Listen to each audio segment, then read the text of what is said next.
Welcome back to Living Local. Playcrafters Barn Theatre in Moline brings a powerful new adaptation of the Diary of Anne Frank to life, capturing the timeless voice of a young girl navigating unimaginable fear with courage, wit, and resilience. And here to tell us all about it is Director Elle Winchester and actress Emma Terronez, who is playing Anne Frank. Hey, welcome to the show, guys. Thank you. So let's talk about, what drew you to this particular adaptation of the work. There's many out there, but why did this resonate so strongly with you guys? Well, actually, I wasn't the original director attached to this show. The original director had to drop out for personal reasons. Oh, okay. And as a favor, and because I am a history nerd, I decided to step in and direct. This is actually my directorial debut. Hey, all right. And stuff, so I'm a little nervous about that, but I thought her story, especially in current event times, is very important to tell. Yeah, and as a director, I guess, this is your first time. You had some good inspiration 20 plus years ago.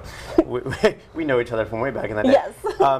What the emotional weight of that is really resonant right now. Yes. And kind of how do you balance that with telling an older tale, but with like the current events that we have? It's very it's very difficult because you're reading, studying up on the history, trying to combine the history, but we're also trying to take moments of what is currently happening and try to have them be in the script and stage adaptation be inspired by current events.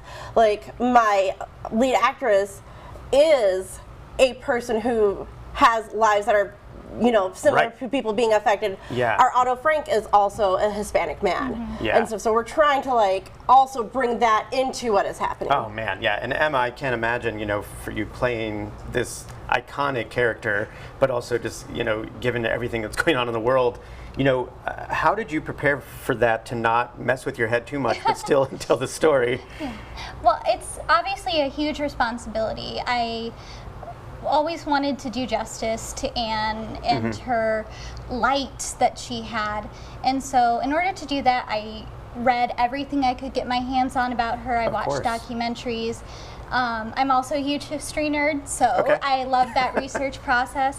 And then, from kind of the modern perspective that you were mentioning, just trying to be very mindful of who I am and what my family's background is, and kind of grounding the performance in that as well as Anne's own experiences. Yeah, and I'm sorry that you have to take some personal, into that.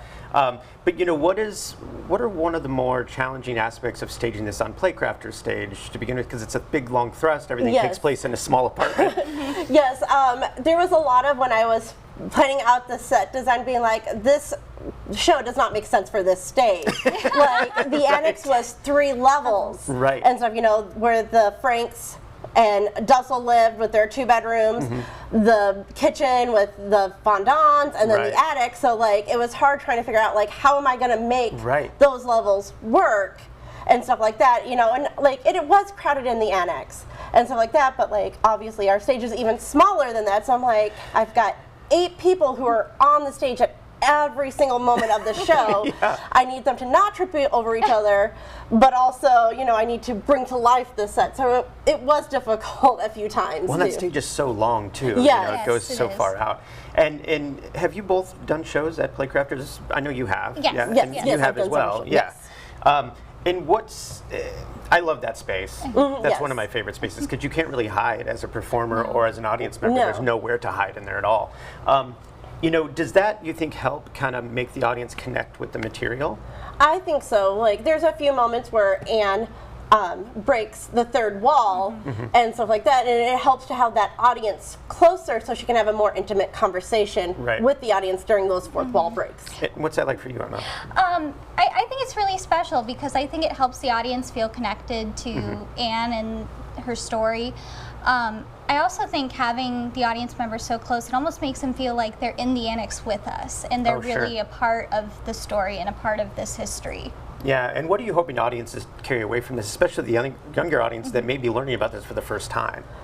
Well, I mean, I'm hoping they take on a story and bring it to the more modern setting of what is happening with ICE and the immigrants being forced out of our country and into their own basic modern day concentration camps, and hopefully they are understanding that like what is happening in the U.S. currently is very reminiscent of 1940s Europe, Nazi Europe. Yeah, unfortunately it's pretty prevalent. But I also hope that, you know, people coming will see the hope that Anne has in the face of all that adversity and all that danger, and kind of remind them that there are good people in the world, and that there are people who are resilient and whose voices can really make a difference. Yeah, well, hey, break legs. I'm glad you're telling the story. It's a great time to do that. And thank you so much for coming in. Thank I you appreciate for having us. Yeah, absolutely. Thank you. For more information and tickets, you can check out playcrafters.com. We'll have all those details posted at ourquadcities.com.